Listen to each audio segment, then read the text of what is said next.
We are going to continue our series on The Bible Explains, part 176.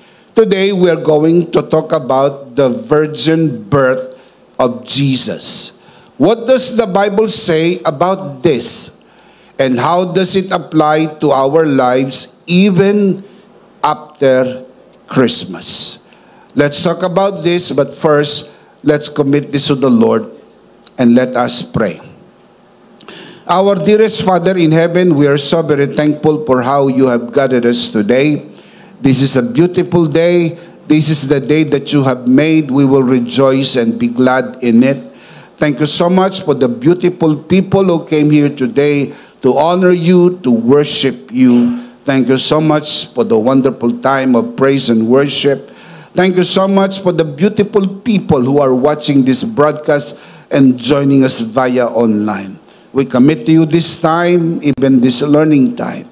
It is our heartfelt prayer that everything that will be said and done only for your glory and for the blessing of everyone. This we pray, Father, only in the name of your Son, our Lord and Savior, Jesus Christ, by the power of the Holy Spirit. And everybody would just simply say, Amen. Amen. Palakpakan natin si Lord. Amen. We are going to talk about the virgin birth of Jesus. The virgin birth of Jesus stands as one of the most profound mysteries and miraculous moments in history. Yan po ay totoong milagro at totoong misteryo na nangyari sa sangkatauhan. It is the cornerstone of God's redemptive plan, revealing His faithfulness and sovereign grace. It is also the heart of the Christmas story, reminding us that the true essence of this season is the miraculous arrival of our Savior, sent to redeem humanity and reconcile us to God. Kapag dumarating po ang Kapaskuhan, marami pong kaisipan ang nasa isip ng maraming tao. Pero ang pinakamahalagang kaisipan ay ang kaisipan ng mahimalang pagdating ng dakilang tagapagligtas dito sa mundo para iligtas tayo at tayo'y mapanauli sa Diyos sa pamagitan ng tinapos na gawa ni Kristo. I want to share with you 3 insights about the virgin birth of Christ. Number 1, the virgin birth of Jesus highlights God's faithfulness to His promises. Again, the virgin birth of Jesus highlights God's faithfulness to His promises. Binibigyang diin ng kapanganakan ng ating Panginoong Jesucristo ang katapatan ng Diyos sa kanyang mga pangako. The virgin birth fulfilled ancient prophecies, showcasing God's unwavering faithfulness to His Word. Ang Diyos po ay tapat sa kanyang salita. Ang Biblia sa Lumang Tipan ay naglalaman ng napakaraming mga hula. At isa sa mga hulang naitala sa Lumang Tipan ay ang hula ng unang Kapaskuhan. At ito po ang tinatawag the virgin birth of Jesus. And this event showcased God's unwavering faithfulness to His Word. It reminds us that God's plan are always fulfilled in His perfect time. Please keep this in your mind. This miraculous event did not just happen by chance. It was the fulfillment of God's promise, a testament to His faithfulness. Ang Diyos po ay tapat. Amen. Ang kanyang salita ay matapat. Ang Kapaskuhan ay hindi lang po basta nangyari. It did not just happen anytime or any given time. It happened as a testament to God's faithfulness, sapagkat ito po ay inihula sa lumang tipan at dumating po ang takdang panahon, ang tamang panahon, at tinupad ng Diyos ang kanyang pangako. Ipinanganak ang dakilang tagapagligtas doon sa sabsaban ng Bethlehem bilang patunay ng katapatan ng Diyos sa kanyang mga pangako. Genesis chapter 3 verse 15 records the first prophecy regarding the coming of the great Savior, prophesied by no less than God Himself. Ang unang hula, ang unang pangako ng pagdating ng tagapagligtas sa mundo ay ginawa mismo ng Diyos. At ito'y kanyang binigkas matapos bumagsak ang tao sa pagkakasala. Genesis chapter 1 and chapter 2 record the creation event. Genesis chapter 3 records the fall of man. Now look at verse 15. Ang context po nito, nakail na ang bawal na bunga at bumagsak na ang tao. Kinausap ng Diyos ang ahas. In this passage, God was talking to the serpent. And God said, I will put enmity between you, referring to the serpent. I will put enmity between you and the woman, between your seed and her seed. He, referring to the seed of the woman, shall bruise your head, referring to the head of the serpent. The serpent here is the devil. He, the seed of the woman, shall bruise your head, and you, talking to the serpent, shall bruise his heel. Ito po ang kauna-unahang propesiya at unang pangako na ipinangako mismo ng Diyos nang bumagsak ang tao. Ipinangako ng Diyos na kanyang ipadadala ang binhi ng babae na dudurog sa ulo ng ahas, at ang ahas naman ay tutuklawin ang kanyang sakong. Ang sugat na tinamo ng Panginoon sa kanyang sakong ay larawan po ng kanyang kamatayan sa krus. Ang sugat sa paa ay hindi po fatal. Matanda, kasabihan na sinasabi ng mga matatanda, pagka nagkasugat ka sa paa, huwag kang mag-alala, malayo yan sa bituka. Ang ibig sabihin po ng mga matatanda, ang sugat mo sa paa ay hindi nakakamatay, hindi fatal. It means that when Jesus died on the cross, He was wounded by the serpent on His feet, sa kanyang paa. Nang ibig sabihin, ang sugat na tinamo ng Panginoon ay hindi fatal. In fact, pagkatapos ng 3 araw, siya'y muling nabuhay at buhay magpakailan-kailan pa man. Give Him praise for that. Pero, ang tinapos na gawa ng ating Panginoon Kristo, as you can see in the verse, the seed of the woman will bruise your head. Now, you don't have to be a genius to figure this out because this is generally true. Ang buhay ng ahas ay nasa ulo, wala ho sa buntot. Kahit maputol mo ang buntot ng ahas, buhay pa ang ahas hanggat ang ulo ng ahas ay buo. Kapag nadurog mo ang ulo ng ahas, kahit buo pa ang katawan, patay na ito. Nang si Kristo ay nabayubay sa krus ng Kalbaryo, inilalarawan ng sugat ng kanyang paa, ito ring tagpo na ito, ang dumurog ng ulo ng ahas. Kaya tinatayuan natin ang katotohanan na sa pamagitan ng tinapos na gawa ni Kristo, tinalo na ang kaaway, tagumpay na si Kristo, magpakailan, kailan pa man. Shout amen. His death on the cross is an ultimate victory. But make no mistake about this. Wala pong Kristo na namatay sa krus ng Kalbaryo kung wala pong sanggol na ipinanganak nung unang Pasko. Kaya ito pong Christmas story, is a very important story in our redemption because it is a testament of God's faithfulness. Ipinangako ng Diyos na darating ang tagapagligtas.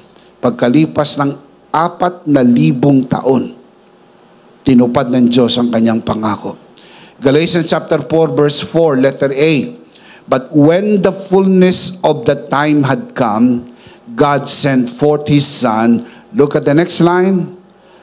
Born of a woman. What does it mean? Seed of the woman. Genesis chapter 3 verse 15, God mentioned the seed of the woman. Galatians chapter 4 verse 4, the Apostle Paul mentioned born of a woman. From Adam to Christ, some 4,000 years approximately. Pagkalipas ng 4,000 taon, tinupad ng Diyos ang kanyang pangako. Ilagay po sa isip na maaring matagalan, pero hindi ho nalilimutan ng Diyos ang kanyang pangako. Maaring mainip tayo sa mabilis na kilos ng mundo, pero tayuan mo ang kanyang pangako. Langit at lupa'y lilipas, ang kanyang mga pangako ay hindi kukupas, mananatiling magpakailan-kailan pa man. Tinupad ng Diyos ang kanyang pangako pagkalipas ng 4,000 taon, ipinanganak ang tagapagligtas sa sabsaban ng Bethlehem, natupad ang unang Pasko. At ang Kapaskuhan po, mga kapatid, ay larawan ng katapatan ng Diyos. Ang Kapaskuhan ay larawan na hindi nalimutan ng Diyos ang kanyang pangako. Tinupad niya pagkalipas ng mahabang panahon. Bakit? Dahil tapat ang Diyos at tapat ang kanyang mga pangako. Can you say amen? Amen. Palakpakan natin si Lord. Praise God! Praise God. Kaya dapat ang panahon ng Kapaskuhan ay nananariwa sa ating kaisipan ang mga tapat na pangako ng Diyos sa atin. Sapagkat may mga ipinangako ang Diyos sa inyo, huwag po kayong bibitaw sa mga pangako na ito sapagkat ito'y tutuparin ng ating Panginoon. If you believe that, say amen. Isaiah chapter 7 verse 14. The prophet Isaiah prophesied. Now, before I read, let me just serve this notice. Si Isaiah po ang tinatawag na messianic prophet. Kasi sa lahat ng propeta sa Old Testament, siya po ang mayroong pinakamaraming hula tungkol sa pagdating ng Messiah. Kaya siya po ang mayroong tawag na messianic prophet. Sapagkat siya po ang pinakamaraming prophecy about the coming of Messiah. And one of the many promises that prophet Isaiah prophesied is in Isaiah chapter 7 verse 14. Therefore, the Lord Himself will give you a sign. Behold, the virgin shall conceive and bear a son, and shall call his name Emmanuel. Ang hula po na ito na binigay ni Isaias ay natupad pagkalipas ng 700 taon. 700 years inihula at nangyari sa bagong tipan. Matthew chapter 1 verse 22 to 23. All this took place, referring to the story of the birth of Jesus. All this took place to fulfill what the Lord had said through the prophet. Verse 23. The virgin will be with child and will give birth to a son, and they will call him Emmanuel, which means God with us. Saan po natin ito unang nabasa? Isaiah chapter 7 verse 14. Kababasa ko lang po sa inyo kanina. Pagkalipas ng 700 taon, natupad po ito sa bagong tipan. Tulad ng nababasa po natin, ang sabi po ng Bible, the virgin will be with child and give birth to a son, and they shall call him Emmanuel, which means what? God with us. Ang word po na Emmanuel is the Hebrew version. Yung Emmanuel na E ay the English version. Pero parehas po ang meaning. You can use the I or you can use the E. It means the same. The original from the Hebrew is Emmanuel dahil yun pong M meaning with. Yun pong Nu meaning us. Yung L meaning God. Put that together, God with us. Emmanuel, God with us. Ang Diyos ay sumasa atin. Ang sanggol na ipinanganak noong unang Pasko ay tinawag na Emmanuel. Ang ibig sabihin, sumasa atin ang Diyos. The virgin birth calls us to trust in God's faithfulness, even when we do not understand His ways or timing, just as He fulfilled His promises through Christ's birth, we can trust that He will fulfill every promise in our lives. Kung tinupad ng Diyos ang kanyang pangako na darating ang tagapagligtas, pagkalipas ng 4,000 taon ay tinupad ng Diyos. Anuman ang pangako ng Diyos sa atin sa pamagitan ng tinapos na gawa ni Kristo sa krus ay panghawakan natin. Huwag po tayong matinag ng ating damdaming pabago-bago. Huwag po tayong matinag ng mga nakikita po natin sa kapaligirang pabago-bago. Panghawakan natin ang mga pangako ng Diyos na hindi nagbabago. Pinangako niya na sa atin na ikaw ay magaling na, malusog, malakas, masigla, pinagpala at pinaburan. Angkinin mo ito, paniwalaan mo ito, sapagat ito ang ipinarito ni Kristo upang talunin ang kaaway at iabot niya sa atin ang kanyang tagumpay. Nang si Kristo ay nabayubay sa krus ng Kalbaryo, tinalo niya ang kasalanan, tinalo niya ang kahirapan, tinalo niya ang kamatayan, tinalo niya ang kaaway at ibinigay niya sa atin ang kanyang tagumpay. At dahil kay Kristo, tayo'y ginawa niyang higit pa sa mananagumpay. Dahil kay Kristo, isinama niya na tayo sa parada ng kanyang tagumpay. At ang bango ng kanyang tagumpay ay humahalimuyak sa atin dahil tapat ang Diyos sa kanyang pangako. Tinupad ng Diyos ang kanyang pangako. Shout amen. Number 1, the virgin birth of Jesus highlights God's faithfulness to His promises. Number 2, the virgin birth of Jesus reveals God's sovereign grace. Ipinapakita po ng kapanganakan ng ating Panginoon Kristo hindi lang ang katapatan ng Diyos sa kanyang mga pangako, pero inihahayag din ito ang kahangahangang grasya ng Diyos sa atin.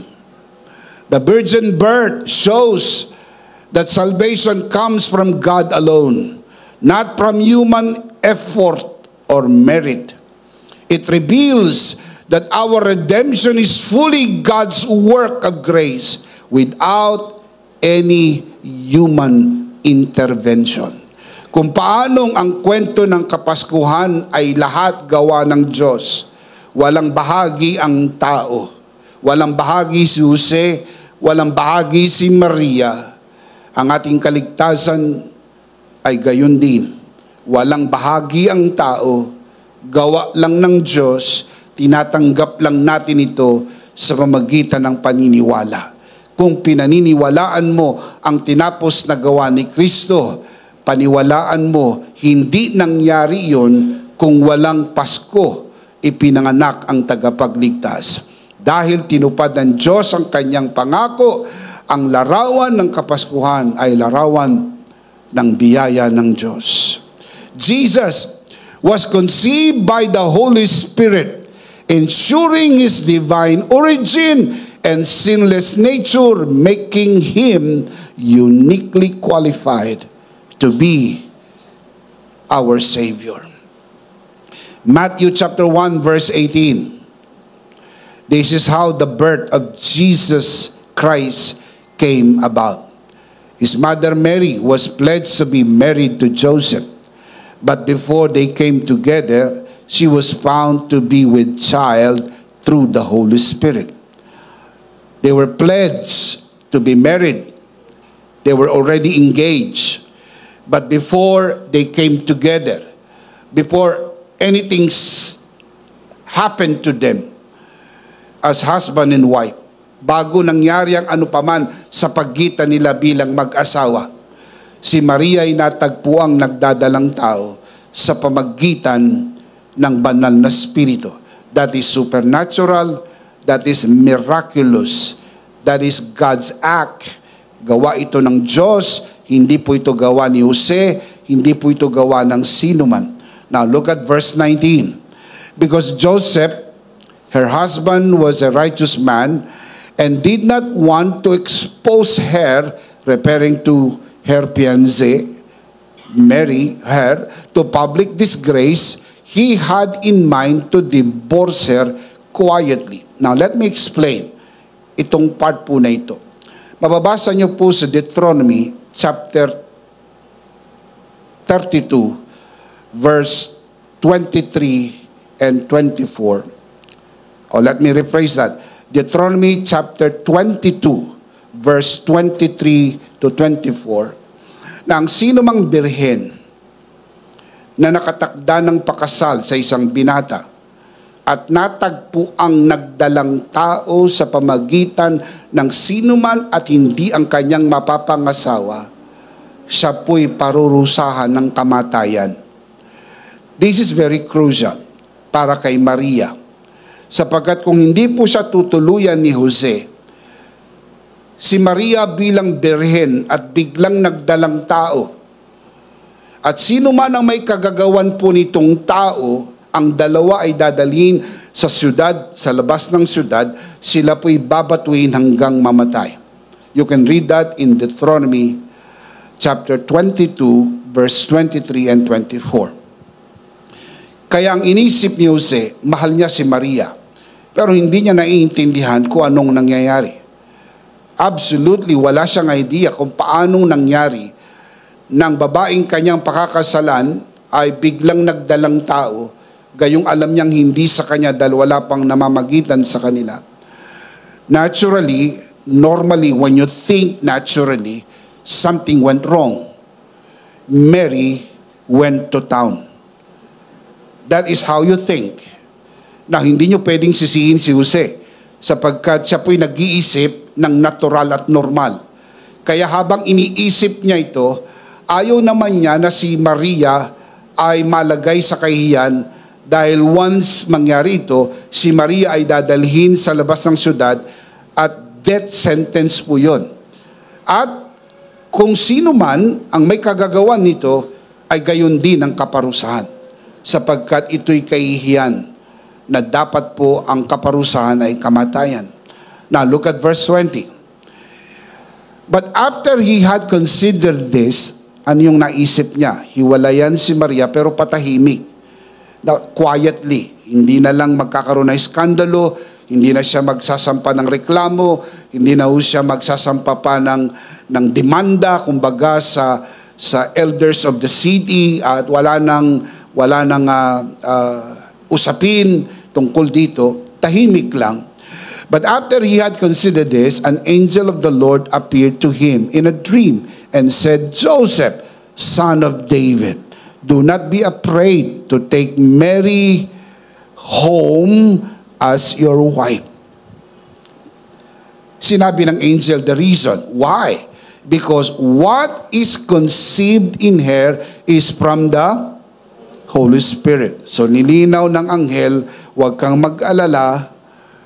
Ang pinagdadalang tao ni Maria, hindi galing kanino man, hindi nagtaksil si Maria sa iyo, hindi ka naunahan ng sino mang lalaki, huwag kang mag-alala, ang pinagdadalang tao ni Maria ay galing sa banal na Espiritu. It means this is divine, this is God's work, this is not human effort, this is divine, this is God's work, this is God's grace. So you would understand in the same manner, like grace, no human effort, only God's work. Ephesians chapter 2 verse 8 to 9, the Apostle Paul explains, "For it is by grace you have been saved." By grace. Not by works, not by human effort. It is by grace. For it is by grace you have been saved through faith, and this not from yourselves, it is the gift of God, not by works, so that no one can boast. Kung paanong ang kwento ng Kapaskuhan ay kwento ng grasya. Walang participation si Maria, walang participation si Jose.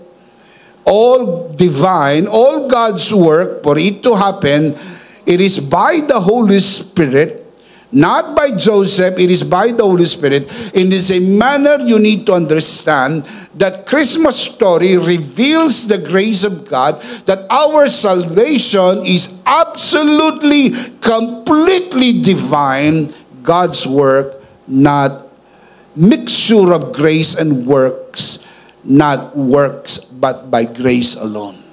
Grace and works are inherently incompatible because they operate on fundamentally different principles. Grace is God's gift, while works are human effort. Hindi ho talaga pwedeng pagsamahin ang dalawa. Fundamentally, iba po ang principle ng dalawa na ito. Pag sinabi niyong grace, God's gift, divine, all of God. Yan ang ibig sabihin ng grace. Gift, all divine, all God's work. Pag sinabi niyo namang works, all human. Human work, human effort. Alam niyo pong walang participation si Jose sa pagdadalang tao ni Maria. In fact, inisip niya nga na iwanan si Maria sapagkat alam niya ng pinagdadalang tao ni Maria ay hindi sa kanya. Alam din po ninyo na si Maria ay wala pong participation because it was a virgin birth. Wala pang karanasang sexual si Maria kay Jose o kanino man sapagkat ito po'y birhing kapanganakan. Kaya all divine versus all human, or all divine versus God plus human. Christmas story is divine, so is our salvation. Romans 11:6, the Apostle Paul writes, "And if by grace, then it is no longer of works. Otherwise, grace is no longer grace. But if it is of works, it is no longer grace. Otherwise, work is no longer work." Napakasimple ng argument ni Apostle Paul. Hindi ka pwedeng maligaw sa argumento niya, ang linaw. Ang sabi niya, kung grasya, grasya lang. Kung gawa, gawa lang. Kasi ang grasya, pag dinagdagan mo ng konting gawa, disgrasya na. Dahil yun po'y hindi na purong grasya. Kapag ang work, dinagdagan mo ng konting grasya, disgrasya na. Sapagkat para maging work, dapat 100% work. Para maging grace, kailangan 100% grace. Yun po ang totoo. Yun po ang turo ng Bible. Kaya kung ang kaligtasan po ay grasya, kailangan 100% grasya. Kaya ang tawag dyan, full grace. Buong grasya. Wala pong halong gawa. Gawa lang ng Diyos. Tinanggap mo sa pamagitan ng pananampalataya. Ngayon, kung puro gawa naman, gawa lang. Huwag mong samahan ng grasya sapagkat hindi pwedeng magkasama ang dalawa. Sila po'y incompatible. Absolutely incompatible. Hindi pwedeng pagsamahin. Tulad po ng dilim at liwanag. Pag may dilim, walang liwanag. Pag may liwanag, walang dilim. Kasi hindi sila pwedeng pagsamahin sa iisang pagkakataon. Kaya kung grasya, grasya lang. Kaya lagi kong sinasabi sa mga pastor, kung maggagrasya kayo, magpakagrasya na kayo. Huwag ho kayong magmistiso o hybrid o magkahalo. Kumbaga, pumili ka at mag-decide ka na. Grace ba ako? Grace all the way. Kung piliin mong by works, magpakatotoo ka na. Works all the way. Ang problem po kasi ng iba, dahil kauso ang grace, may mga ilang pastor nakikiuso. Nakikigrace din ba? Kaya minsan, naririnig silang nagpipreach ng grace sermon. Kaya binibigyan ko kayo ng warning. One grace sermon from a pastor will not make that pastor a grace pastor.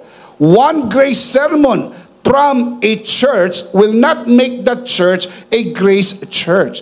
It should be consistent. Hindi lang one sermon, kundi lahat ng sermon. Hindi lang sermon, pati worship, pati prayer, pati giving. Every part of the church is all by grace, because the very reason why we are here, it is all by the grace of God. Nothing but grace, grace plus nothing, grace, grace, all the way. Everybody shout amen. Amen. Therefore, no mixture.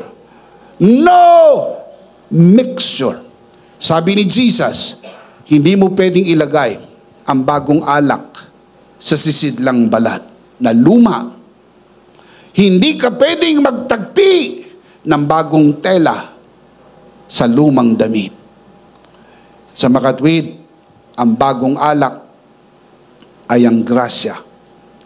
Ang lumang sisidlang balat ay ang lumang kasunduan ayon sa pagsunod ng tao sa kanyang gawa. Hindi sila pwedeng pagsamahin. Sabi ni Jesus, kapag inilagay mo ang bagong alak sa lumang sisidlang balat, sisirain ito ang old wineskin. Sisirain ito ang sisidlang balat na luma. Bakit? Kasi mas malakas ang bagong alak kaysa sa lumang sisidlan. Grace is greater than the law. Amen. Palakpakan si Lord. Grace is greater than the law. Amen. Hindi ka pwedeng magtagpi ng bagong tela sa lumang damit. Ang lumang damit hindi na po gagalaw. Ang bagong tela gumagalaw. Kaya pag gumamit ka ng bagong tela, itinagpi mo sa lumang damit. Paggalaw ng bagong tela, pupunitin ito ang lumang damit. Bakit? Mas malakas ang bagong tela kaysa sa lumang damit. Mas malakas ang bagong alak kaysa sa lumang sisidlang balat. Mas malakas ang biyaya ng Diyos kaysa kautusan. Mas malakas ang biyaya ng Diyos kaysa gawa ng tao. Sapat na ang biyaya ng Diyos. Palakpakan natin si Lord. Malakas. Praise God. Amen. Maaaring narinig na natin yan ng napakaraming beses.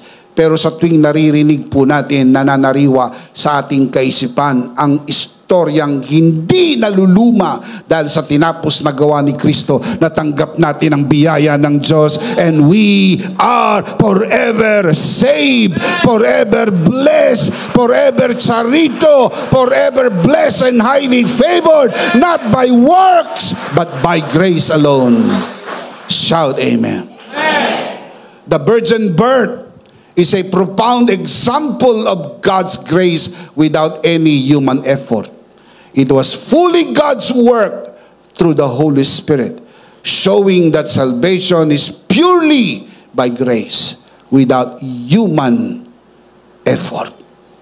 Kaya kapag tinitignan mo ang storya ng Pasko, dapat lalong nananariwa sa iyo ang istorya ng kanyang biyaya, sapagkat ang biyaya walang kasamang gawa. Kapag ang biyaya sinamahan ng gawa, hindi na po biyaya. Kapag ang gawa ay sinamahan ng biyaya, hindi na po gawa. Kung pipiliin mo ang gawa, gumawa ka. At siguruhin mong ang gawa mo ay papasa sa pamantayan ng Diyos. Pero hindi mo pwedeng samahan ng biyaya ang iyong gawa.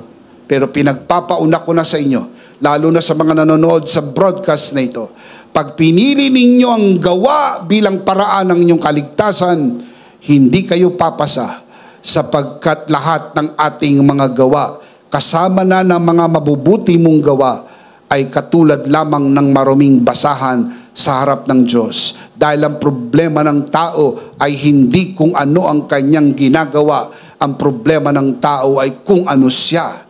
The problem is not what we do. The problem is who we are and what we are. Tayo'y makasalanan. At ang ating pagiging makasalanan ay hindi dahil sa ating nagawa. Ang ating pagiging makasalanan ay dahil sa ginawa ng unang Adan. Na magkasalang unang Adan, tayo ginawang makasalanan. Inherently, from the inside, we were sinners. That's why the Bible says, we were born sinners. We are naturally sinners. And what do sinners do? Sin. Kaya yung ginagawa mo ay dahil ikaw ay makasalanan. Inuulit ko, ang sabi ng relihiyon, ikaw ay naging makasalanan dahil nakagawa ka ng kasalanan. Ang sabi ng Biblia, ikaw ay nakagawa ng kasalanan dahil ikaw ay likas ng makasalanan. Itong mabuting balita ng grasya, ipinanganak ang ating Panginoon Kristo noong unang Pasko para iparating sa iyong mensahe. Mahal ka ng Diyos, nais kanyang iligtas, na isang ibigay ang grasya sa iyo. Tanggapin mo ang grasya ng Diyos. Shout amen. Amen. Receive the grace of God. Number one, the virgin birth of Jesus highlights God's faithfulness to His promises. Number two, the virgin birth of Jesus reveals God's sovereign grace. Number three, the virgin birth of Jesus affirms Jesus' true identity, divine and human. Through the birth of Jesus, through the virgin birth, Jesus entered humanity while retaining His divinity. This unique union qualifies Him as the perfect mediator between God and humanity, fulfilling God's redemptive plan. Mga kapatid, ng ating Panginoon Kristo ay pinanganak sa sabsaban ng Bethlehem nang siya'y magkatawang tao. Pumasok po siya sa mundo, hindi ho nawala ang kanyang pagka-Diyos. Mga kapatid, ang maling unawa nito ay nang si Kristo ay magkatawang tao, siya'y naging tao at nawala ang pagka-Diyos. Mali po yun. Inulit ko, mali po yun. Ito ang tama. Si Kristo nang magkatawang tao, nanatili ang kanyang pagka-Diyos, nilagyan po siya ng kalikasan ng tao. Listen, wala hong subtraction, merong addition. Napakahalaga na mapanatili ang kanyang pagka-Diyos at napakahalaga na siya po'y magkatawang tao. It is very important. Ang kabayaran ng kasalanan ay kamatayan. Hindi ho siya pwedeng mamatay kung hindi ho siya magkakatawang tao. At kung siya naman po ay tao, nagkatawang tao at namatay, at hindi po siya Diyos at that point in time, ang kanyang kamatayan po walang infinite value enough to save the entire human race. To make Him a perfect mediator between God and man, He has to remain God and man at the same time because He has to fulfill God's redemptive plan. I'll show you the verse. Luke chapter 1 verse 34 to 35. Nang kinausap po ng Angel Gabriel si Mary doon sa Nazareth, Mary responded, How can this be? She was so overwhelmed of the fact na sa dami ng babae sa buong mundo, siya'y bukod tanging pinili. Siya'y maglilihi, siya'y magdadalang tao at siya'y manganganak ng isang sanggol. At ang sanggol na kanyang ipapanganak ay magiging tagapagligtas ng sangkatauhan. That is very overwhelming. Kaya ang sabi ni Mary, how can this be? Mary asked the angel, since I am a virgin. Sa ibang salin, how can this be? For I know not a man. Wala pa akong karanasan sa sino mang lalaki. Wala akong asawa, ako'y birhen. Now, look at verse 35. The angel answered, the Holy Spirit will come upon you. The power of the Most High will overshadow you. So the Holy One to be born will be called what? The Son of God. The baby that will be born shall be called the Son of God. Not son of Joseph, not son of man, though he became the son of man, but the baby was called the Son of God. Huios Theos, the Son of God. Ano po ba ang nangyari talaga nang siya'y ipinanganak? Yung anak ng Diyos, nagkatawang tao. Nung siya'y magkatawang tao, walang inalis sa kanya. Nilagyan po siya ng isa pang nature, the nature of human. That is the word kenosis. Ipinatong sa kanya, isinuot sa kanya, inilagay sa kanya ang nature ng man. Walang inalis sa kanya, pero merong inilagay. Kaya yung salin sa ibang Biblyang Tagalog na hinubad ang pagka-Diyos, that is theologically wrong. If I may say, not just wrong, but it is even cultic at the very core. Kasi kung hinubad ang pagka-Diyos, hindi po siya Diyos at that point in time.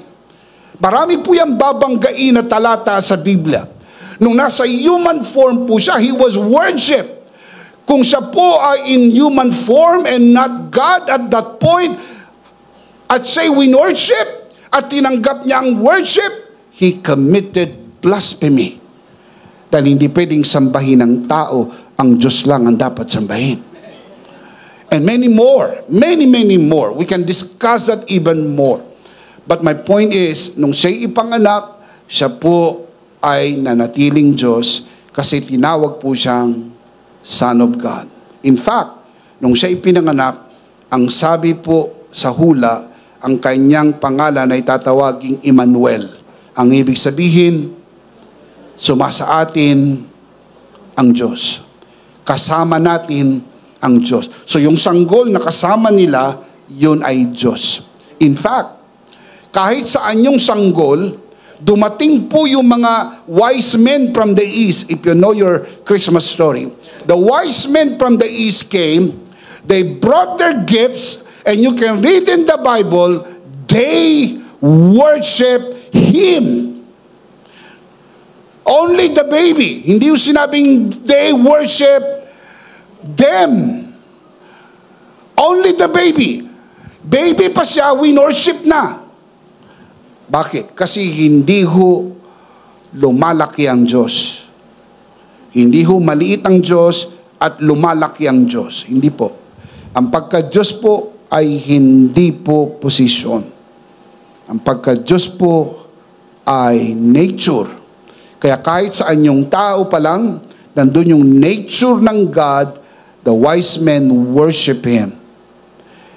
And even when He was even adult, the disciples of Jesus worship Him. And many things Jesus did as divine. Nang nasaan yung tao po siya, siya'y nagpatawad ng kasalanan.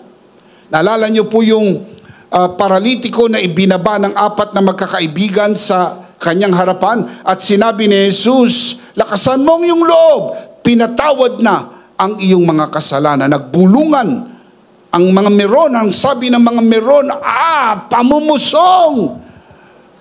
Pamumusong! Blasphemy! Ang Diyos lang ang dapat at kaya na magpatawad. Only God can forgive. True, only God can forgive. And Jesus did forgive. So it follows, Jesus is God. Many, many more. The point is this. What happened is this. John chapter 1 verse 14. And the Word became flesh and dwelt among us.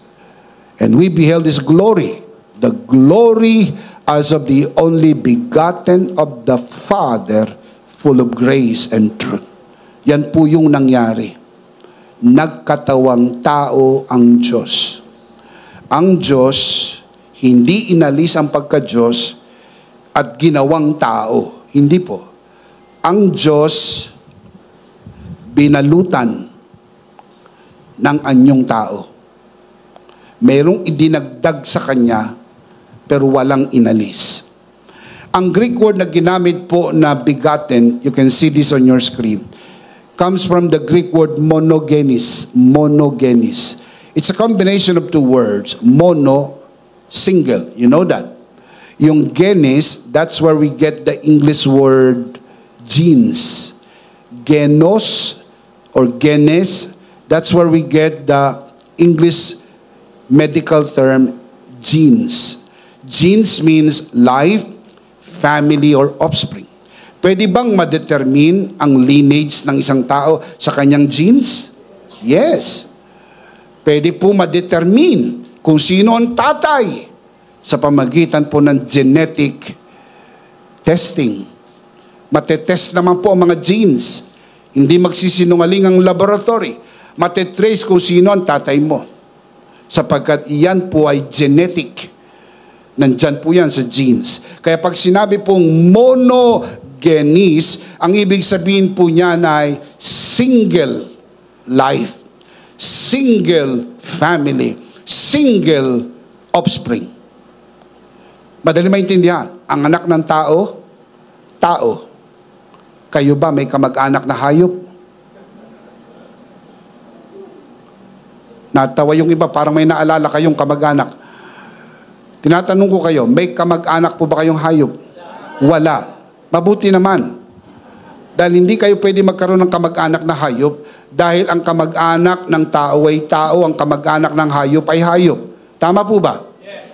Ang kamag-anak ng Diyos ay Diyos.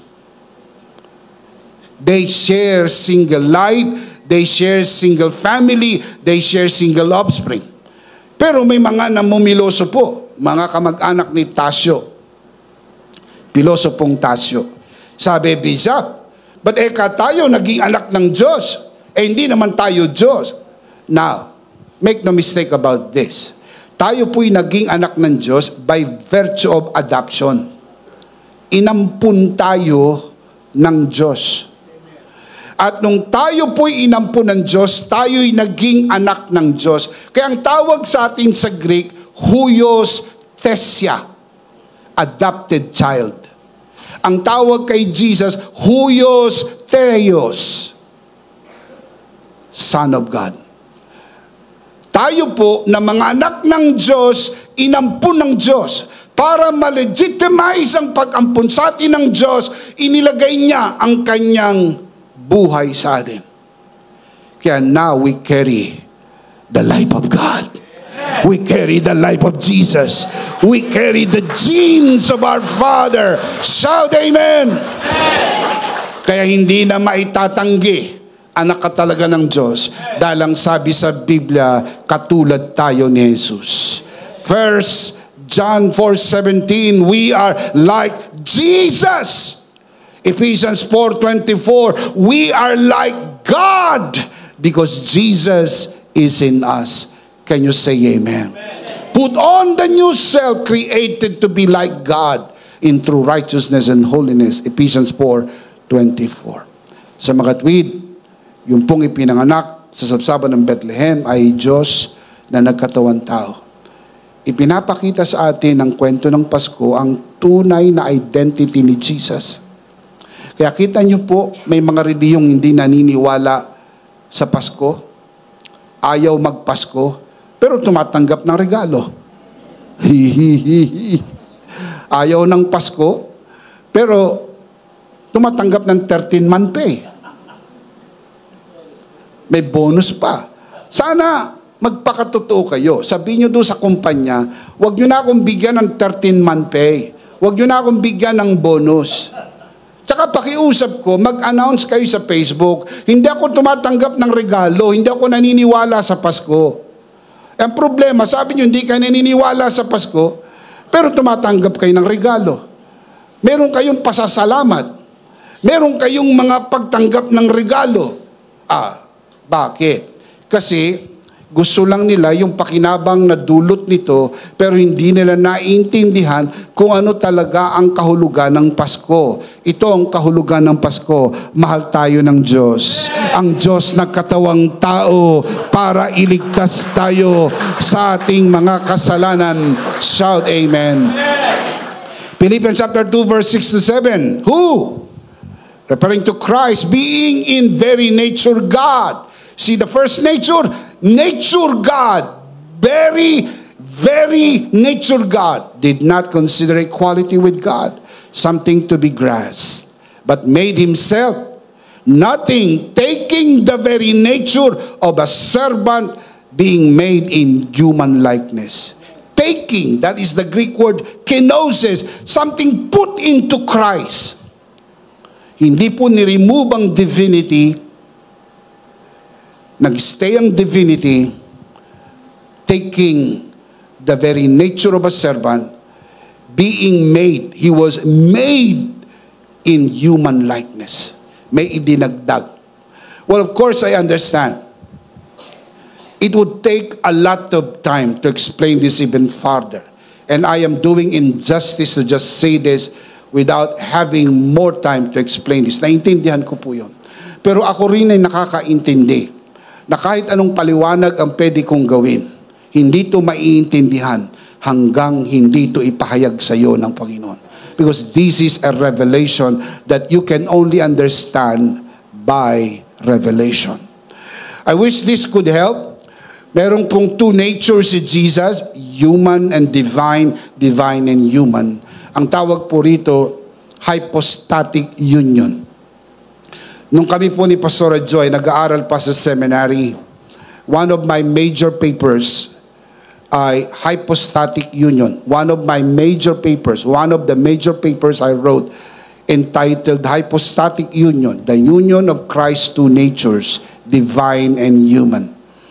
Ito po ay major paper, research paper na ginawa ni Bishop Emmy nung nag-aaral pa po siya sa seminaryo. And I made it as a resource. Nung meron na po tayong eskwelahan, I made it as an e-book, a booklet, at maging resource na mga gustong mag-aral tungkol po sa hypostatic union, the union of two natures, divine and human. 1 Timothy chapter 3 verse 16. And without controversy,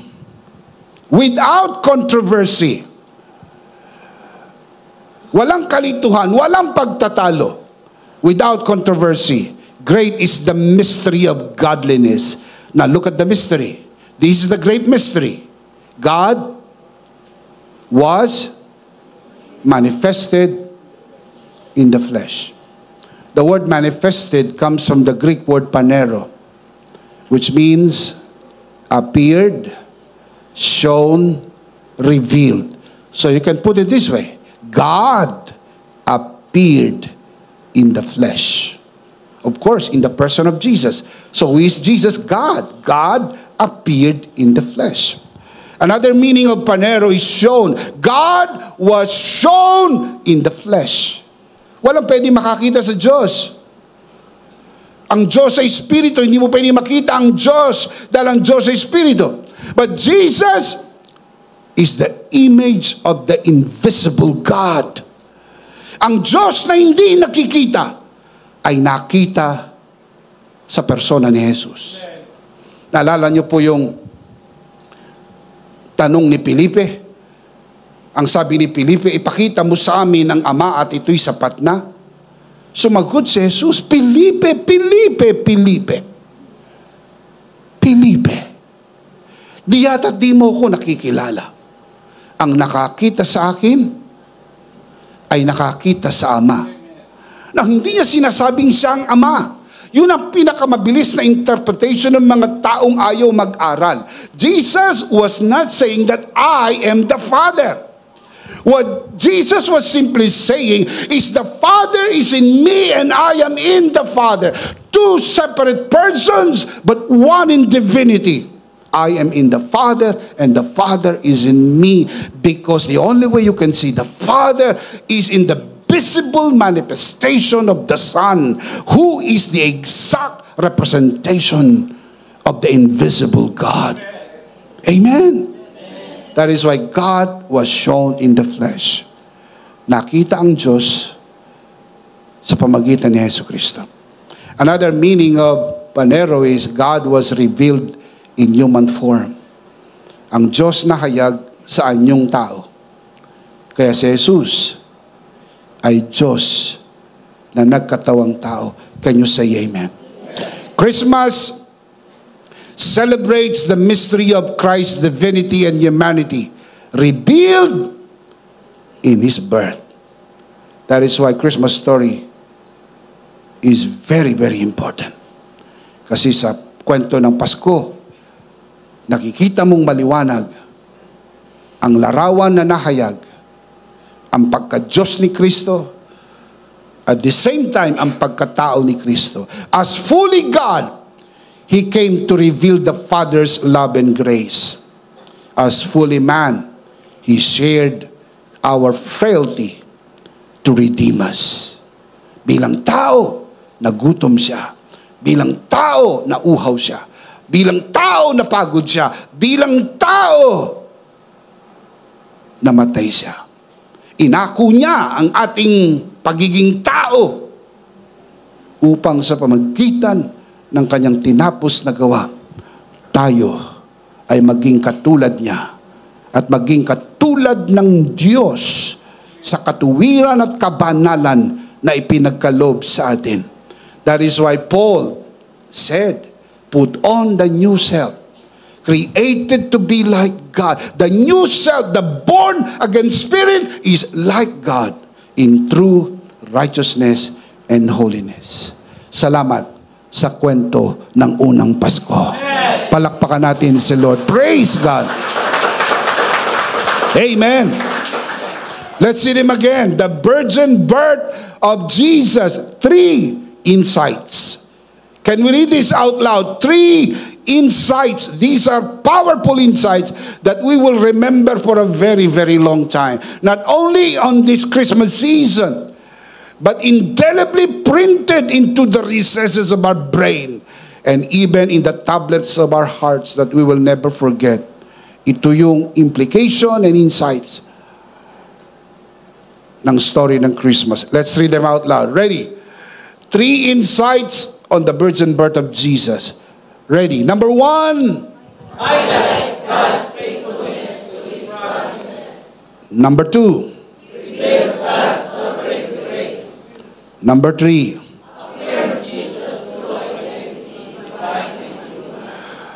Highlights God's faithfulness to His promises, reveals God's sovereign grace, affirms Christ's true identity, divine and human. Now let me close by giving you the life application, which I always do. I always do. I never miss the opportunity to let you go home and know exactly how we can apply this learning not only to this Christmas season and even beyond Christmas season. Number 1, trust God's promises. His word is true and His timing is perfect. Pagtiwalaan natin ang mga pangako ng Diyos. Totoo ang kanyang pangako. At sakto ang kanyang kapanahunan. Hindi ho siya mabagal, hindi ho siya mabilis. Masyado lang mabilis ang galaw ng iyong orasan. O sadyang mabagal ka lang. Pero God has His own perfect time. Christmas is the ultimate reminder to trust God's promises. His word is true. His timing is perfect. At the perfect time, not just the given time, not just happen, at the perfect time, God sent His Son, keeping His promise of redemption and showing His faithfulness. Kaya in-emphasize ko kanina, hindi ho nagkataon ng Pasko. Dumating yung tamang kapanahunan when the fullness of time came.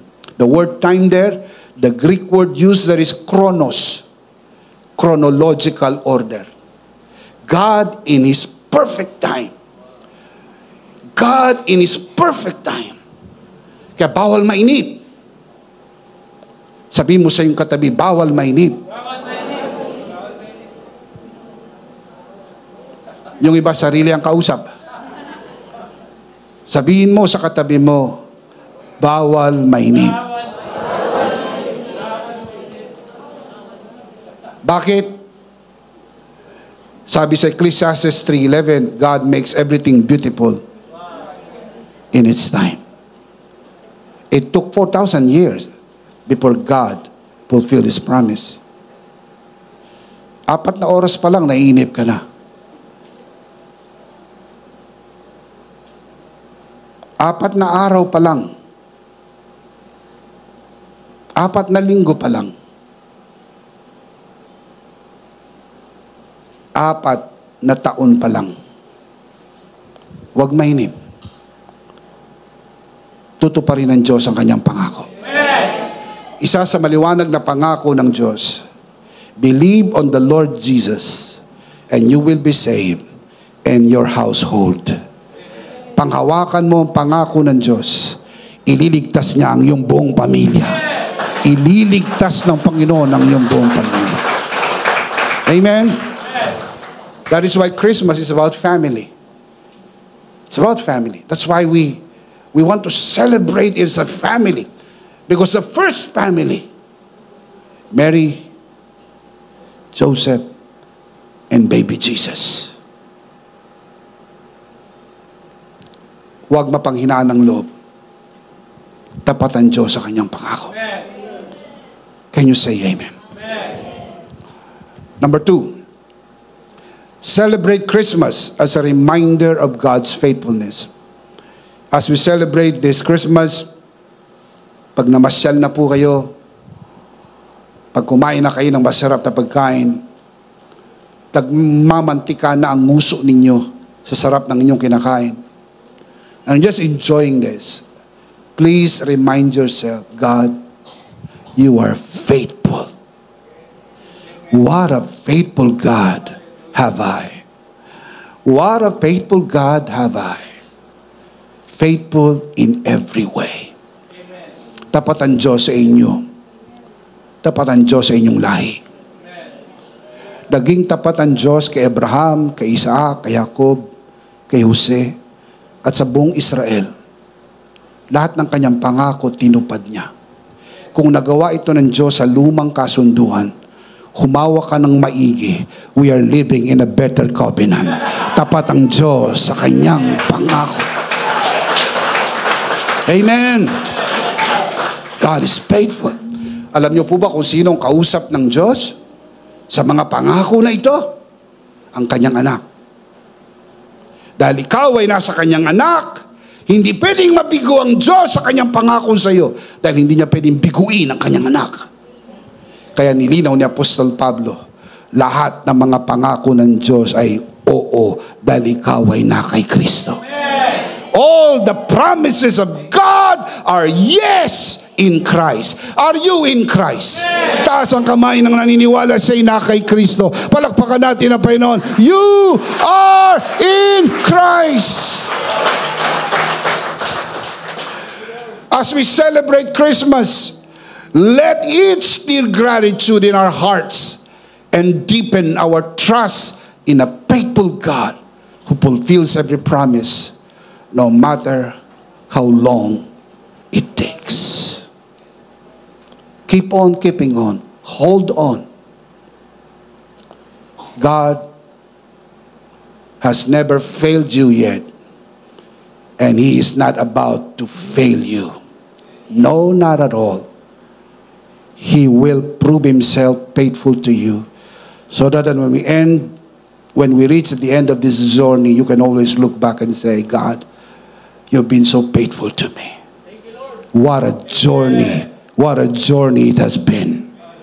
Palakpakan natin, what a journey it has been. Praise God. Praise God. Number 3, embrace God's grace as a way of life. Grace is not a sermon. Grace is not a program. Grace is Jesus Christ. Amen. Right. Embrace Jesus as a way of life. Christmas is a reminder to embrace God's grace as a way of life.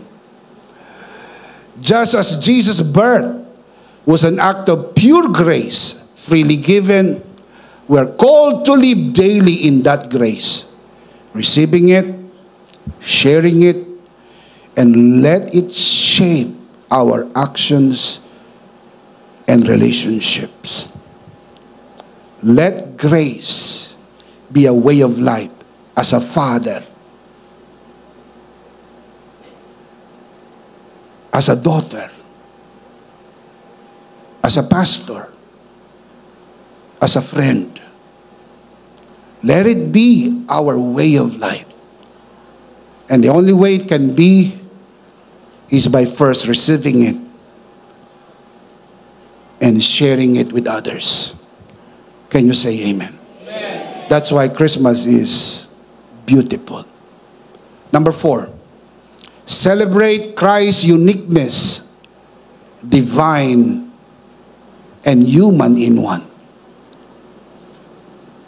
May nagtanong sa akin minsan, sabi niya, Bishop, bakit pag Christmas meron kayong service sa church?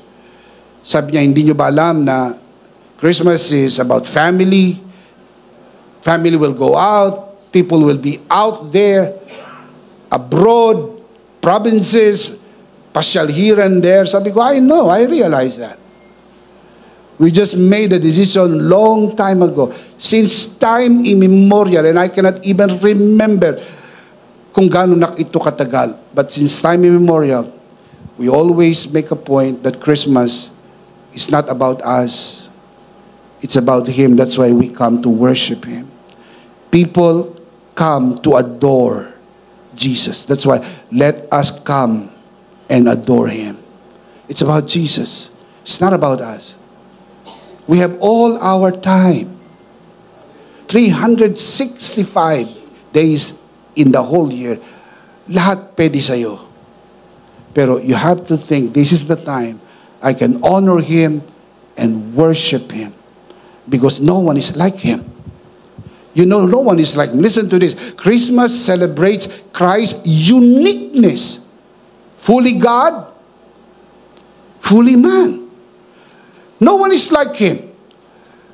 The Father is God, but the Father is not man. The Holy Spirit is God, but the Holy Spirit is not man. Only Jesus and no one else, God, man. You are human, you are not divine. Nowhere in all the world like Jesus. He is the only one, Amen. divine and human. And I have a news for you. He will remain human and divine forever. As eternal testament to His grace to us. We will see Him in heaven. Makikita natin ang sugat ng Kanyang kamay. Oh, I love to see that. Ipapahawak niya sa atin ang sugat sa Kanyang tagiliran. Oh, how I love to touch that. Because it was that wounded hands and wounded side that heaven is our final home. Amen. Can you say amen? Amen. Palakpakan natin ang beautiful. Beautiful. As God, He brings grace and truth.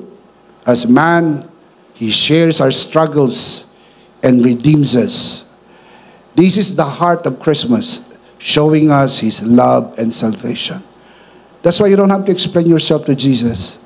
Jesus will just embrace you, son. I understand you. This is what Christmas is all about. Can you say amen? Amen. Let's see them again. Let's remember this as we celebrate Christmas in this season. Ready? Malakas, sabay-sabay.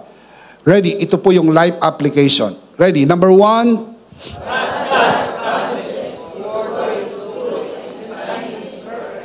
Number 2. And number 3.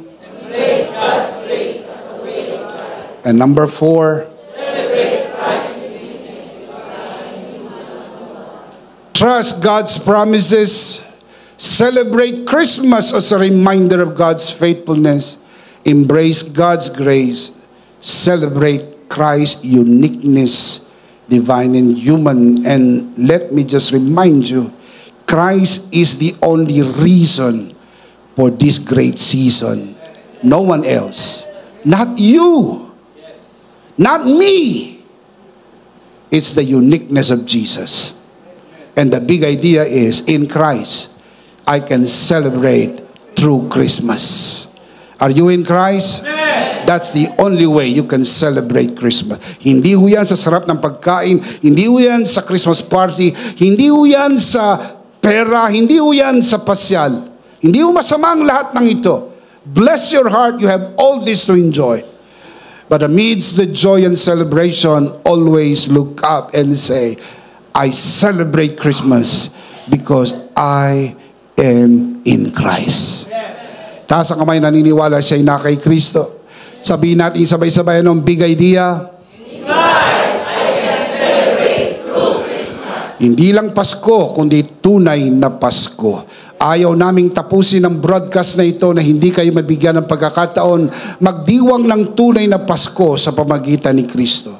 We want you to receive Jesus today and be saved and celebrate the true Christmas because you are in Jesus. Kung nais mong tanggapin ang Panginoon Jesus sa iyong puso bilang Panginoon at sarili mong tagapagligtas, manalangin po tayo ng pagtanggap. Taas natin ang ating dalawang kamay, ipikit natin ang ating mata. Iyuko natin ang ating ulo at samahan natin ang ating mga bisita sa pamagitan ng broadcast na ito. Let us pray. Lahat po ng narito sa bulwagan na ito, lalong-lalo na sa mga nanonood sa broadcast na ito. If you will do this for the first time, pray this prayer as your personal prayer. Pero kung tinanggap mo na ang Panginoon, hihilingin ko pa rin sa mabuti mong puso na gawin mo ito alang-alang sa mga nanonood sa broadcast at sa mga narito sa bulwagan na ito. Manalangin na po tayo at sumunod tayo sa panalangin ito. Panginoong Hesus, ako po'y makasalanan. Hindi ko po kayang iligtas ang aking sarili. Ako'y mapapahamak ng hiwalay sa iyo. Ako po'y naniniwala, tinatanggap kita sa aking puso bilang aking Panginoon at aking tagapagligtas. Salamat po, pinatawad mo na ang aking mga kasalanan. Isinulat mo na ang aking pangalan sa aklat ng buhay. Sa pangalan ni Jesus, Amen. Ako na lang po mananalangin, Ama, sa oras na ito, tinataas ko po sa harapan ng sino man sa loob ng bulwagang ito, lalo na sa mga nanonood sa broadcast na ito, ang sumunod sa panalangin ng pagtanggap sa unang pagkakataon, pinagkakatiwala po namin sila sa iyong kagandahang loob na sila'y lumago sa biyaya at sa bagong natagpuang pananampalataya sa pangalan ng Panginoon Jesus. Tayong lahat ay magsabi ng Amen. Amen. Palakpakan si Lord. Amen. Praise God. Sa lahat po ng tumanggap sa Panginoon sa pamagitan ng broadcast na ito at maging narito sa bulwagan na ito, kami po'y nakikigalak sa inyo at nais naming sabihin mula sa ikaibuturan ng aming puso, welcome to the family of God. Palakpakan si Lord. Welcome to the family of God. We are so very happy and we are so very happy. Welcome to the family of God. Tayo po'y dumako sa ating banal na komunyon. Kunin po natin ang ating communion elements Let's do this together, mga kabiyaya.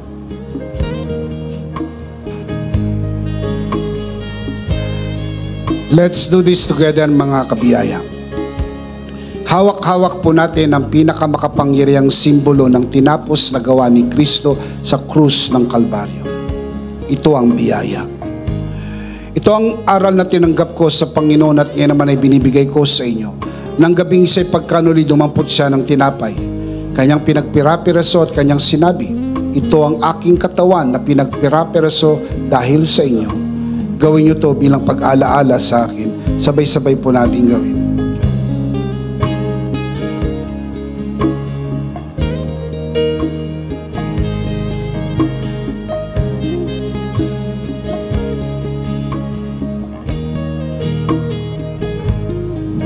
Gayun din naman matapos maghapunan ay kanyang hinawakan ng saro at kanyang sinabi, ito ang saro ng bagong tipan na pinagtibay ng aking dugo. Gawin niyo to bilang pag-alaala sa akin. Sabay-sabay natin gawin.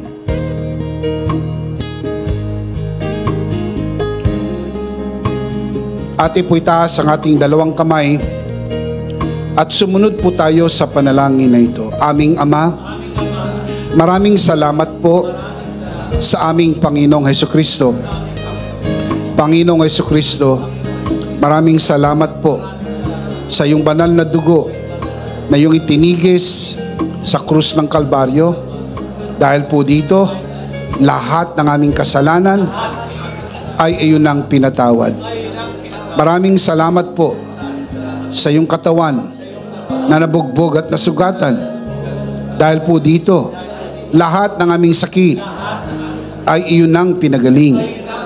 Gaya ng nasusulat sa iyong mga sugat, ako'y magaling na. Ako'y naniniwala, ako'y magaling na.